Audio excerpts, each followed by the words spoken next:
నమస్కారం అప్టెక్ జాబ్స్కి స్వాగతం. నేను మీ వివేక్.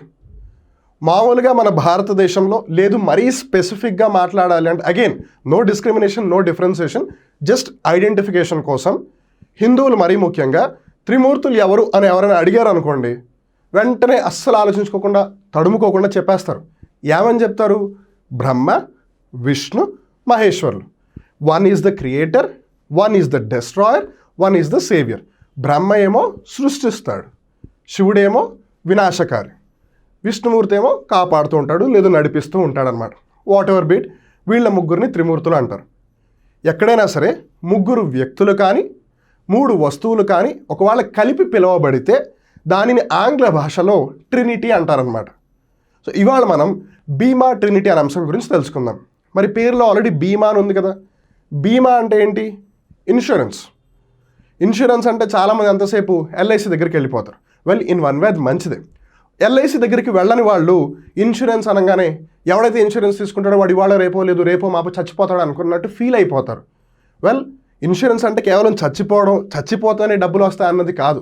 చాలా రకాల ఇన్సూరెన్స్లు ఉన్నాయి. వెల్, దానికి సంబంధించి గవర్నమెంట్ ఆఫ్ ఇండియా అవ్వచ్చు, లేదు మరీ స్పెసిఫిక్గా అయితే ఇన్సూరెన్స్కి సంబంధించి ఏదైతే నియంత్రణ మండలి లేదు నియంత్రణ సంస్థ ఉందో IRDAI, insurance regulatory and development authority of India, insurance అనేది ఇంకా ఎక్కువగా స్ప్రెడ్ చేయాలి అని చెప్పి 3 ఇనిషియేటివ్స్ని తీసుకొచ్చింది. సో ఏవైనా ముగ్గురు మనుషులు, 3 వస్తువులు, లేదు 3 ఏదైనా కామన్ దానికి సంబంధించి దాన్ని ట్రినిటీ అని పిలుస్తారు కదా. సో మామూలుగా ఇంగ్లీష్ గ్రామర్ ప్రకారం వెళ్తే ఈ ట్రినిటీ అనేది బేసిక్గా ఒక నౌన్ అనమాట, నామవాచకం. దీన్ని ఒకవేళ మనం ప్లూరల్లో పిలిస్తే ట్రినిటీస్ అని పిలుస్తారు. I hope things are clear till there. So ఇంతకీ ఈ బీమా ట్రినిటీ ఏంటంటే, ఒకటి బీమా సుగమ్, ఇంకోటి బీమా విస్తార్, ఇంకోటి బీమా వాహక్స్. వాళ్ళు వీటి గురించి మనం డీటెయిల్గా తెలుసుకుందాం. బట్ జస్ట్ పేర్ల ప్రకారం ఒక ఐడియా తెలుసుకుందాం. బీమా సుగమ్, బీమా బీమా బీమా మూడిట్లో ఉంది. బీమా అంటే ఇన్సూరెన్స్ బాగానే ఉంది. సుగమ్, సుగమం చేయడం. సుగమం చేయడం అంటే ఏంటి? ఈజీ చేయడం, ఫెసిలిటేట్ చేయడం, సులభతరంగా అయిపోవడం. ఇంతకీ సులభతరంగా ఏమవుతుందంట? ఇన్సూరెన్స్ అవుతుందంట. ఇన్సూరెన్స్ ఎవరికి సులభతరంగా అవుతుంది? ఇన్సూరెన్స్ అమ్మే వాళ్ళకా, ఇన్సూరెన్స్ చేసుకునే వాళ్ళకా, లేదు ఇన్సూరెన్స్ పాలసీ తీసుకునే వాళ్ళకా?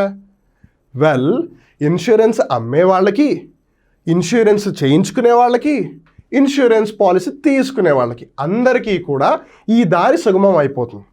అలా పనిచేసే ఇనిషియేటివే బీమా సుగమ్.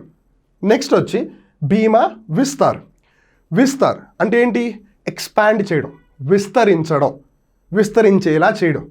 ఎవరికి విస్తరించాలంట? ఎక్కడ విస్తరించాలంట? ఎలా విస్తరిస్తారంట? అదంతా కూడా బీమా విస్తార్లో ఉంటుంది. తర్వాత బీమా వాహక్స్. వాహక్స్ అంటే ఏంటి?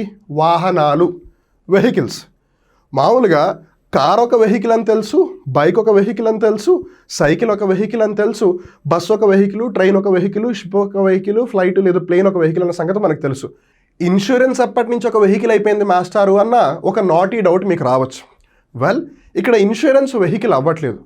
ఇన్సూరెన్స్ని ప్రజల వద్దకు తీసుకువెళ్ళడానికి ఒక వాహనం లాంటి దాన్ని క్రియేట్ చేస్తున్నాను. దీని ఇంగ్లీష్లో అయితే SPV, స్పెషల్ పర్పస్ వెహికల్ అంటారు. సో ఆ విధంగా ఇన్సూరెన్స్ని ఒక వాహనం లాగా ట్రీట్ చేసి, ఒక మాధ్యమం లాగా ట్రీట్ చేసి అందరికీ చేరుస్తున్నారనమాట. అందుకని దాన్ని బీమా వాహక్ అన్నారు. సో ఇప్పుడు ఈ మూడింటి గురించి మనం వివరంగా తెలుసుకోవడానికి ప్రయత్నిద్దాం. But before getting into the details, let me tell you a very short funny thing. Well, కొంతమందికి ఇది ఫనీగా అనిపించవచ్చు, కొంతమందికి ఇది నిజంగా చాలా సాడ్గా అనిపించవచ్చు, కొంతమందికి ఇది నిజంగా సారోగా అని కూడా అనిపించుండొచ్చు. Well, it's up to individuals perspective. మొన్న ఆదివారం ఇండియా ఆస్ట్రేలియాతో ఓడిపోయింది. ఫైన్, ఆట నాకు ఒకళ్ళు గెలుస్తారు, ఒకళ్ళు ఓడిపోతారు, that's absolutely fine. And we're absolutely proud of the way India has played till the finals or even in the final as well. కాకపోతే మామూలుగా మండే అనగానే చాలామందికి ఏదో తెలియని ఒక బాధ వచ్చేస్తుంది, అరే మళ్ళీ రేపు ఆఫీస్కి వెళ్ళాలా అని. అయితే ఇదే అంశానికి సంబంధించి ఇంగ్లీష్లో ఒక వర్డ్ ఉంది, మండే బ్లూస్ అని. అంటే మండే బ్లూ అంటే ఏంటి? ఎవరికి ఆఫీస్కి వెళ్ళబుద్ధి కాదు, వెళ్ళినా పని చేయబుద్ధి కాదు, అందరూ డల్గా ఉంటారు, నిన్న ఎంజాయ్ చేసాము ఇవాళ ఏమో ఆఫీస్లో పడున్నాం, నిన్న ఎంజాయ్ చేసాము వాళ్ళు స్కూల్లో ఉన్నాను, అందరూ బాధలో ఉంటారు అని ఆ విధంగా అంటారు.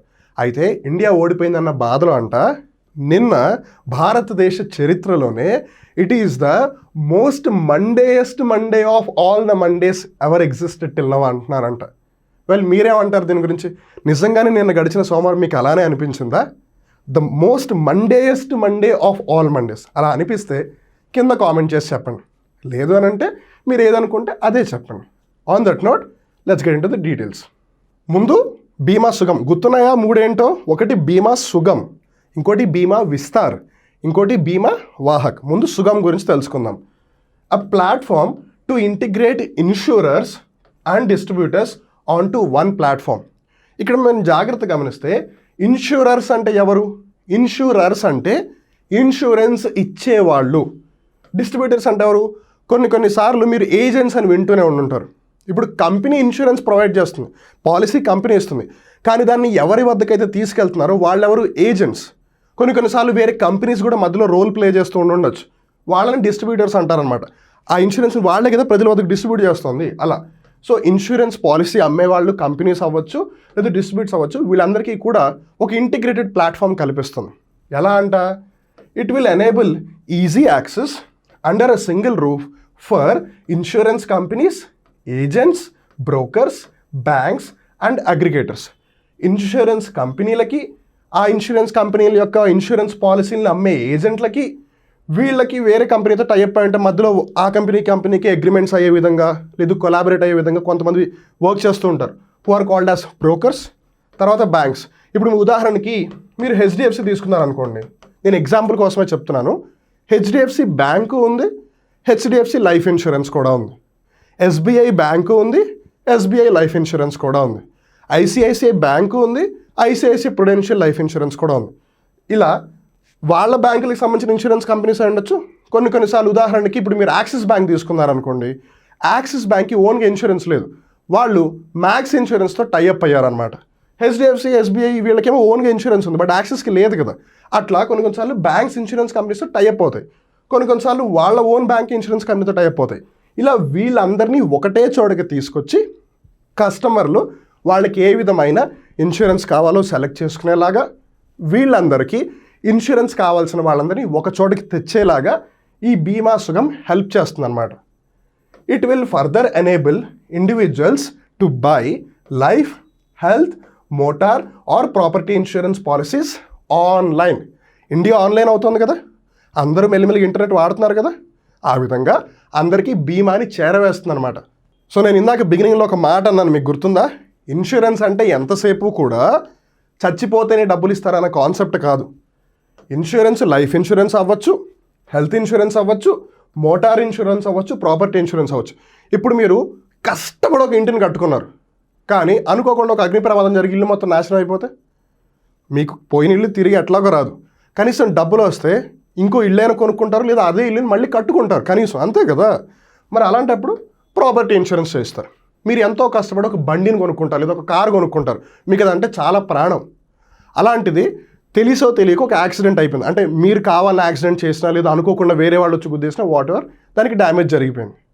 ఇప్పుడు దానికి ఇన్సూరెన్స్ లేదనుకోండి, వేస్ట్ కదా. అదే మీరు ఆ బైక్కో కారుకో ఇన్సూరెన్స్ చేయించాలనుకోండి, ఒకవేళ ఏదైనా నష్టం జరిగితే ఆ వచ్చే డబ్బులతో మీరు మళ్ళీ దాన్ని నార్మల్ స్టేట్కి తీసుకురావచ్చు. అలానే ఒక పర్సన్ యొక్క ఆరోగ్యం ప్రతిసారి బాగుంటుందని గ్యారంటీ లేదు కదా. అలా కొన్నిసార్లు క్రిటికల్ ఇల్నెస్లు వస్తూ ఉంటాయి, లేదు లాంగ్ టర్మ్ ఇల్నెస్లు వస్తాయి. ఇప్పుడు ఉదాహరణకి ఒక వారం 10 రోజులు మీరు హాస్పిటల్ నుండి బయటకు వచ్చారనుకోండి, కంప్లీట్గా క్యూర్ అయిపోయి పర్లేదు, పెద్ద ఇబ్బంది ఏం కాదు. కానీ క్యాన్సరో, టీబీ, ట్యూబర్క్యులోసిసో ఇలాంటివి వచ్చాయనుకోండి, మీరు జీవితకాలం సఫర్ అవుతూనే ఉంటారు. మరి అలాంటప్పుడు పరిస్థితి ఏంటిది? అలాంటప్పుడు మీకు జీవితకాలం పనిచేసే పరిస్థితి కూడా ఉంటుందని గ్యారంటీ లేదు కదా. అండ్ మోర్ ఓవర్ మీ మీద మొత్తం ఫ్యామిలీ ఆధారపడి ఉంటే అప్పుడు ఏంటి పరిస్థితి? సో అందుకని ఈ లైఫ్ ఇన్సూరెన్స్, హెల్త్ ఇన్సూరెన్స్ కొన్నిసార్లు కంబైన్డ్గా కూడా వస్తూ ఉంటాయి. లేదు ఓన్లీ హెల్త్ పరంగా, ఆరోగ్యపరంగా అయితే హెల్త్ ఇన్సూరెన్స్ ఉంటుంది, లైఫ్ ఇన్సూరెన్స్ ఉంటుంది. కొన్ని టర్మ్ ఇన్సూరెన్స్లని, డెత్ ఇన్సూరెన్స్లని కూడా ఉంటాయి. అవేంటివి? ఒకవేళ మీరు పనిచేస్తున్నారు, మీ కుటుంబం మొత్తం మీ మీద ఆధారపడి ఉంది, అట్లీస్ట్ నేను ఇన్ని సంవత్సరాలు వచ్చేంత వరకు, లేదు నాకు వచ్చేంత వరకు, లేదు నా పిల్లలు ఇంత సంవత్సరాలు వచ్చి వాళ్ళు ఇంత పెద్దవాళ్ళు అయ్యేంత వరకు వాళ్ళు నా మీద ఆధారపడతారు, కాబట్టి నా కుటుంబంలో ఎవరు నేను పోవడం వల్ల ఇబ్బంది పడకూడదన్న ఉద్దేశంతో ఆ పర్టికులర్ టైం పీరియడ్కి, అంటే ఒక టర్మ్కి ఇన్సూరెన్స్ చేయించుకుంటారు, దాన్ని టర్మ్ ఇన్సూరెన్స్ అంటారు. సో అట్లా ఇన్సూరెన్స్ ఏదైనా అవ్వచ్చు. అంతేగాని ఎవరన్నా వచ్చి మీకు ఇన్సూరెన్స్ చెప్తే, అంటే నన్ను చంపాలని చూస్తున్నావారా నువ్వు, నేను చచ్చిపోవాలని అనుకుంటున్నావారా నువ్వు అని ఇలా మాట్లాడకండి. Because end of the day మీరు అట్లా మాట్లాడితే వాళ్ళకి మహా అయితే మేబీ ఇన్సూరెన్స్ పాలసీ మీరు కొనరు, కానీ మీరు చీప్ అయిపోతారు వాళ్ళ ముందు. Because insurance is not only just about చనిపోవడం, there are so many other things as well. మీకు ఒక ఉదాహరణ చెప్తాను. విరాట్ కోహ్లీ తన గడ్డానికి ఇన్సూరెన్స్ చేయించుకున్నాడు. జాన్ అబ్రహం తన భుజాలకు ఇన్సూరెన్స్ చేయించుకున్నాడు. ప్రియాంక చోప్రా తన పెదవులకి ఇన్సూరెన్స్ చేయించుకుంది. లియోనల్ మెస్సీ తన ఎడమ కాలుకి ఇన్సూరెన్స్ చేయించుకున్నాడు. మరి వీళ్ళందరూ వాళ్ళ బాడీ పార్ట్స్కి ఇన్సూరెన్స్ చేయించుకున్నప్పుడు మనం మన జీవితాలకి ఇన్సూరెన్స్ చేయించుకోలేమా? అదే ఎయిమ్గా పెట్టుకుని ఈ వెహికల్స్ ఇనిషియేటివ్స్ని తీసుకొస్తుంది అనమాట. గవర్నమెంట్ అవ్వచ్చు, IRDA అవ్వచ్చు. Okay, the platform is a centralised database that acts as a one stop shop for customers who at a later stage can pursue service requests and settlement of claims through the same portal. ఇదంతా ఎలా జరుగుతుంది? Online. So వాళ్ళు కావాలనుకుంటే insurance పాలసీలు అక్కడే కొనుక్కోవచ్చు. వాళ్ళకి కావాల్సిన సర్వీస్ రిక్వెస్ట్ అంటే నాకు ఈ విధంగా సర్వీస్ కావాలి అని అక్కడే అడగచ్చు. అలానే క్లెయిమ్ కూడా సెటిల్మెంట్ చేసుకోవచ్చు. ఇన్సూరెన్స్లో క్లెయిమ్ సెటిల్మెంట్ అనేది చాలా కీవర్డ్. క్లెయిమ్ సెటిల్మెంట్ అంటే ఏంటి? ఉదాహరణకి మీరు ఒక కార్ ఇన్సూరెన్స్ చేయించారు. మీ కార్కి యాక్సిడెంట్ అయింది. ఇప్పుడు మీరు వెళ్ళి నా కార్కి యాక్సిడెంట్ అయింది, సో నేను నా కార్కి 5 లక్షలు ఇన్సూరెన్స్ చేయించుకున్నాను కదా, నాకు ఆ డబ్బులు ఇచ్చేయండి అని. ప్రతిసారి మీరు అడిగిన డబ్బులు మీకు ఇవ్వరు. ఇప్పుడు ఉదాహరణకి లైఫ్ ఇన్సూరెన్స్ తీసుకోండి, మీకు ఇంకా ఈజీగా అర్థమవుతుంది. ఇప్పుడు మీరు ఇన్సూరెన్స్ తీసుకునే పోయే ముందే మీరు ఆల్రెడీ స్మోక్ చేస్తున్నారు, కానీ మీరు ఇన్సూరెన్స్ కంపెనీకి చెప్పలేదు నేను స్మోక్ చేస్తున్నాను అని. కానీ తర్వాత అదే స్మోక్ చేయడం వల్ల లంగ్స్ పాడైపోయి మీరు ఒకవేళ చనిపోతే అప్పుడు ఇన్సూరెన్స్ కంపెనీ మీకు డబ్బులు ఇవ్వదు. ఎందుకు? మీరు ఇన్సూరెన్స్ పాలసీ తీసుకునే ముందే మీరు స్మోక్ చేస్తున్న సంగతి మీకు తెలుసు, కానీ మీరు ఆ విషయం మాకు చెప్పలేదు, మా దగ్గర దాచిపెట్టారు. ఇప్పుడు అదే స్మోకింగ్ అలవాటు వల్ల మీ లంగ్స్ పాడైపోయి మీరు చనిపోయారు. మీరు చేసిన తప్పిదానికి మేము ఎందుకు డబ్బులు ఇవ్వాలి మీకు అని వాళ్ళు డబ్బులు ఇవ్వరు. సో అప్పుడు క్లెయిమ్ అంటే నాకు ఇవ్వండి అని ఏదైతే దావా చేస్తున్నామో మనం, అది రిజెక్ట్ అయిపోతుంది. సో క్లెయిమ్ అనే డబ్బులు ఇస్తే దాన్ని క్లెయిమ్ సెటిల్మెంట్ అంటారు, ఇవ్వకపోతే క్లెయిమ్ రిజెక్షన్ అంటారు. సో కస్టమర్స్ కావాలంటే ఆ క్లెయిమ్ సెటిల్మెంట్స్ కూడా చేసుకోవచ్చు. ఆ విధంగా ఫెసిలిటేట్ చేసేది ఈ బీమా సుగమ్. లెట్స్ టాక్ అబౌట్ బీమా విస్తార్. బీమా విస్తార్ ఏంటి? మనం ఆల్రెడీ ఒక ఐడియా అయితే తెచ్చుకున్నాం. విస్తార్ అంటే ఎక్స్పాండ్ చేయడం, విస్తరించేలా చేయడం. It aims to provide affordable, accessible and comprehensive cover in the form of a bundled risk cover for life, health, property and casualties or accidents. మన ఇండియాలో ఒకటి జాగ్రత్తగా గమనిస్తే, ఆధార్ కార్డు ఉన్న వాళ్ళు అవ్వచ్చు, లేదు ఓటర్ కార్డు ఉన్న వాళ్ళు అవ్వచ్చు, లేదు మొబైల్ ఫోన్ యూస్ చేసే వాళ్ళు అవ్వచ్చు, లేదు ఇంటర్నెట్ కనెక్షన్ ఉన్న వాళ్ళు అయి ఉండొచ్చు. వీళ్ళందరూ కనీసం ఎంత కాదన్నా 70 నుంచి 80 కోట్ల మంది ఉంటారు. నేను కోట్లు అంటున్నాను, లక్షలు కాదు. 70 నుంచి 80 కోట్లు కనీసం ఉంటారు పక్క. ఎందుకంటే రీసెంట్గా RBI లెక్కలు రిలీజ్ చేసింది కాబట్టి. కానీ అదే RBI రిలీజ్ చేసిన ఒక లెక్క మటుకు చాలా బాధాకరంగా ఉంది. ఏంటంటే ఇండియాలో దగ్గర దగ్గర 35 crore పీపుల్ దగ్గరే ఇన్సూరెన్స్ ఉంది. అండ్ ఈ 35 crore పీపుల్లో కూడా majority of the people either గవర్నమెంట్లో వర్క్ చేస్తున్న వాళ్ళు, లేదు ప్రైవేట్ సెక్టర్లో అయితే బాగా హై లెవెల్లో ఉన్నవాళ్ళు, లేదు బిజినెస్ పీపుల్. వీళ్ళ దగ్గర ఇన్సూరెన్స్ ఉంటుంది. మిడిల్ ఇన్కమ్ వచ్చేవాళ్ళు, లేదు లోవర్ మిడిల్ ఇన్కమ్, లేదు లోవర్ ఇన్కమ్ ఎవరైతే కేటగిరీస్ ఉన్నారో వాళ్ళలో ఎవరికి ఇన్కమ్ అనేది రావట్లా. ఎస్పెషల్లీ ఇన్ఫార్మల్ సెక్టర్, లేదు అన్ఆర్గనైజ్డ్ సెక్టర్, అసంఘటిత కార్మిక రంగంలో పనిచేసే వాళ్ళకి అసలు ఇన్సూరెన్స్ అనేది ఉండట్లేదు. సో ఈ విధంగా ఎవరికైతే ఇన్సూరెన్స్ అనేది రావాలో వీళ్ళని పక్కకి తప్పిస్తారు మిగతా వాళ్ళు. Because India's population is somewhere around 145 crores. అంటే ఇండియాలో 110 కోట్ల మందికి అసలు ఇన్సూరెన్స్ అనేది లేదు, ఏ విధమైన ఇన్సూరెన్స్ లేదు వాళ్ళ దగ్గర. సో వాళ్ళందరికీ కూడా జీవిత బీమా, ఆరోగ్య బీమా, ఆస్తి బీమా, అలానే ఏదైనా యాక్సిడెంట్ జరిగినప్పుడు కొన్నిసార్లు మనకి యాక్సిడెంట్ జరుగు చేయకాలం పోతుంది, మనం ఇంకేం పని చేయలేం తర్వాత. అలాంటప్పుడు మనం సంపాదించాలి ఎంతో కొంత. ఒకవేళ వాళ్ళ కుటుంబం మొత్తం మన మీద ఆధారపడినప్పుడు ఏంటి పరిస్థితి? అందుకని యాక్సిడెంటల్ ఇన్సూరెన్సెస్ ఉంటాయన్నమాట. సో ఉదాహరణకి యాక్సిడెంట్ అయితే ఓకే నీకు ఇంత అమౌంట్ అని ఇస్తాము, సో దట్ నీ ఫ్యామిలీ నువ్వు ఇబ్బంది పడకుండా ఉంటారు అని. సో ఇవన్నీ కూడా కాంప్రహెన్సివ్గా కలిపి ఇవ్వడానికి బండిల్డ్ రిస్క్ కవర్ ఇవన్నీ కలిపిస్తున్నారనమాట. అదే బీమా విస్తార్. ఎందుకంటే మీరు లైఫ్ ఇన్సూరెన్స్ ఒకసారి, మోటార్ ఇన్సూరెన్స్ ఒకసారి, హెల్త్ ఇన్సూరెన్స్ ఒకసారి తీసుకున్నారనుకోండి, మీరు ఎక్కువ డబ్బులు చెల్లించాల్సి వస్తుంది. సో నేను ఎక్కువ డబ్బులు కట్టాలి అని చెప్పి వాళ్ళు కట్టకుండా వదిలేస్తారు, ఇన్సూరెన్స్ తీసుకోరు, తర్వాత సఫర్ అవుతారు. దాని బదులు అన్నీ కలిపి తక్కువ డబ్బులకి ఇస్తే ఒకవేళ బెనిఫిట్ పరంగా తక్కువ వచ్చినా స్టిల్ వాళ్ళు అన్ని విధాలా ప్రొటెక్ట్ అవుతారు. దిస్ ఈజ్ సంథింగ్ లైక్ 6 కొట్టడానికి పోయి అవుట్ అయ్యే కన్నా సింపుల్గా 1 రన్ తీసుకుంటూ కూడా 6 runs కొట్టచ్చు కదా, అప్పుడు అవుట్ అవ్వము, మనకు కావాల్సిన 6 runs వచ్చేస్తాయి. అదే ఫిలాసఫీని ఇక్కడ యూస్ చేస్తున్నారు, అదే బీమా విస్తార్. నౌ కమ్స్ బీమా వాహక్స్. ఇందాకే చెప్పాను, వాహక్స్ అంటే బేసిక్గా ఇది ఒక SPV, స్పెషల్ పర్పస్ వెహికల్. ఇన్సూరెన్స్ని ఇంకా ఎక్కువగా స్ప్రెడ్ చేయాలన్న ఉద్దేశంతోనే క్రియేట్ చేసిన ఒక ఇనిషియేటివ్ లేదు వెహికల్. ఇప్పుడు ఉదాహరణకి ఎలక్షన్స్ వస్తాయి కదా, ప్రచారం చేయడానికి కార్లు లేదు చిన్న చిన్న ట్రక్కులకి బ్యానర్లు అవన్నీ కట్టి తిప్పుతూ ఉంటారు. వాళ్ళు జీవితకాలం మొత్తం అట్లానే తిరుగుతారా? తిరగరు. ఓన్లీ ఎలక్షన్ టైంలోనే తిరుగుతారు. సో ఆ విధంగా అంటే ఎన్నికల పరంగా చూస్తే that is a special purpose vehicle for ప్రచారం. ఇది ఏదైతే పబ్లిసిటీ చేస్తారో దానికోసం అట్లా అనమాట. Bima Vahaks is a women centric dedicated distribution channel to enhance insurance inclusion with a focus on rural areas. మహిళలను ఉద్దేశించి మహిళలని ముఖ్య భాగస్వామ్యులుగా చేసి గ్రామీణ ప్రాంతాల్లో ఎక్కువ మందికి బీమా అనేది తెలిసేలాగా, వాళ్ళందరూ బీమా తీసుకునేలాగా, వాళ్ళందరూ ఈ బీమా అనే అంశంలోకి వచ్చేలాగా చేయడమే ఈ బీమా వాహక్స్.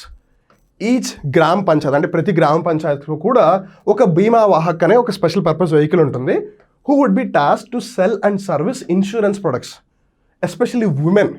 మహిళలను ఎక్కువగా ప్రోత్సహిస్తారు. గ్రామ పంచాయతీ స్థాయిలో, గ్రామ సభల స్థాయిలో మహిళలందరికీ బీమా అంటే ఏంటి, అది ఉండడం వల్ల కుటుంబంలో అందరూ ఎంత సురక్షితంగా ఉండగలరు, దాని ముఖ్య ఉపయోగాలు ఏంటి అనేది అందరికీ అర్థమయ్యేలా చెప్పి వాళ్ళందరినీ మిగతా వాళ్ళకి బీమా అమ్మేలా చేస్తారు.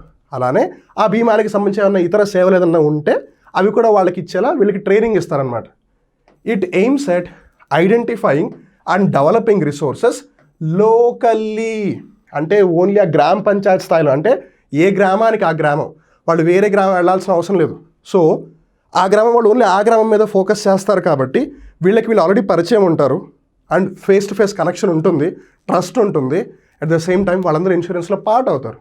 సో ఆ విధంగా it can be a Surakshit Bharat as well, who understand and appreciate local needs and enjoy the trust and confidence of the local population of their village or gram panchayat. ఇప్పుడు ఉదాహరణకి నేను మీ ఊరు వాడిని అనుకోండి, ఇప్పుడు నేను చెప్తే నమ్మేదానికన్నా నేను మామూలుగా మీ ఊరోడే చెప్తే మీరు ఇంకా ఎక్కువగా నమ్ముతారు నన్ను, అరే మా ఊరోడే చెప్తున్నాడు రా అని.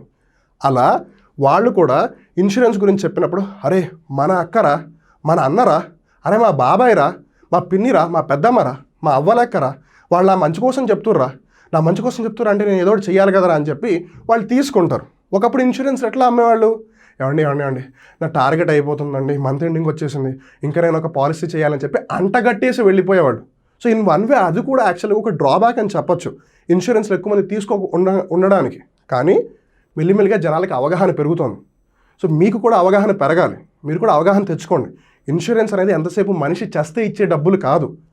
ఒకవేళ రేపంటూ దురదృష్టకరంగా, ఫర్ గాడ్ ఫర్బిడ్, ఒకవేళ అలా జరిగితే దురదృష్టవశాత్తు మీ కుటుంబం మొత్తంలో మీరు ఒక్కళ్ళే బ్రెడ్ విన్నర్, అంటే మీరు ఒక్కళ్ళే సంపాదిస్తున్నారు అనుకోండి, మీరు రేపు లేరు అని అంటే కనుక మీ కుటుంబం ఎటువంటి బాధ లేకుండా, ఇబ్బంది లేకుండా నెక్స్ట్ వాళ్ళ లైఫ్ అంతా వాళ్ళు సుఖంగా బ్రతకగలుగుతారు. ఉదాహరణకి ఇద్దరు చిన్నపిల్లలు ఉన్నారు, ఒకళ్ళకి 10 years, ఒకళ్ళకి 5 years. ఫాదర్ చనిపోయాడు, వైఫ్ ఒక్కళ్ళే ఉన్నారు, లేదు మదర్ ఒక్కళ్ళే ఉన్నారు, ఇద్దరు పిల్లలు ఉన్నారు. ఇప్పుడు ఆ మదరే వీళ్ళిద్దరిని చూసుకోవాలా? వాట్ ఇఫ్ ఆ మదర్ అంతగా చదువుకోలేదు? సో ఆబ్వియస్లీ ఫార్మల్ సెక్టర్లో, ఆర్గనైజ్ సెక్టర్లో జాబ్స్ రావు. అలాంటప్పుడు వాళ్ళ ఇన్కమ్ తగ్గిపోద్ది కదా. సో వీళ్ళిద్దరికి చదువు పెద్దగా రాదు, వీళ్ళని పని చేయించడం మొదలు పెట్టేస్తారు ఎర్లీ ఏజెస్లో, ఇంకా వాళ్ళు డెవలప్మెంట్ అవుతారు. అదే వాళ్ళకి ఇన్సూరెన్స్ ఉంటే ఆ ఉన్న డబ్బులతో వీళ్ళ ఆరోగ్యము, వీళ్ళ ఎడ్యుకేషన్ మొత్తం చూసుకోవచ్చా? వైఫ్ ఎక్కడొక్కడ కొంచెం వర్క్ చేసి ఫ్యామిలీ ఎక్స్పెన్సెస్ని కంట్రోల్ చేస్తుంది. వీళ్ళ హెల్త్, ఎడ్యుకేషన్ అట్లీస్ట్ 18-20 years వచ్చేంత వరకు ఆ ఇన్సూరెన్స్ డబ్బులతో కంటిన్యూ చేయొచ్చు. అట్లా వాళ్ళకి తర్వాత ఒక మంచి జాబ్ వచ్చే అవకాశం ఉందా? తర్వాత బాగా ఎర్న్ చేస్తారా? వాళ్ళ లైఫ్ బాగుంటుందా? అది ఇన్సూరెన్స్ యొక్క బెనిఫిట్. చచ్చిపోతే డబ్బులు వస్తాయనే కాన్సెప్ట్ నుంచి బయటికి రండి. ఇన్ఫ్యాక్ట్ మీకు ఈ విషయం తెలుసో లేదో, చాలామంది కుటుంబానికి డబ్బులు వస్తాయి కదా అని చెప్పి ఇన్సూరెన్స్ పాలసీ తీసేసుకుని తర్వాత సూసైడ్ చేసుకునే వాళ్ళు కూడా ఉన్నారు. ఈవెన్ సూసైడ్ చేసుకున్నా సరే ప్రతి సూసైడ్కి కూడా ఇన్సూరెన్స్ క్లెయిమ్ సెటిల్మెంట్ అవ్వదు. సో అందుకని ఇన్సూరెన్స్ గురించి ఆలోచించండి, ఇన్సూరెన్స్ తీసుకోండి. At the same time insurance తీసుకునే ముందు ఆ పాలసీ మీకు అర్థమైనా కాకపోయినా ఒకసారి చదవండి. అర్థమైతే మంచిది, అర్థం కాకపోతే ఎవరైతే మీకు ఇన్సూరెన్స్ సెల్ చేస్తున్నారో వాళ్ళనే అడగండి, లేదు వేరే వాళ్ళ దగ్గరికి వెళ్ళి దాన్ని అర్థమయ్యేలాగా తెలుసుకోండి. మీ జీవితాన్ని మీరే బాగుపరుచుకోండి. మీకోసం దేవుడేమీ రాడు, మీరు ఏది ట్రై చేస్తేనే దేవుడు అందులో మీకు కనిపిస్తాడు. సో అందుకని think about insurance. So that is all about బీమా ట్రినిటీ. మళ్ళీ ఇంకో కొత్త కరెంట్ అఫైర్ ఎపిసోడ్తో కలుద్దాం. అప్పటి వరకు చూస్తూనే ఉండండి అప్టేక్ జాబ్స్. మిమ్మల్ని మీరు అప్డేట్ చేసుకుంటూ ఉండండి. నేను మే వివేక్. నమస్కారం.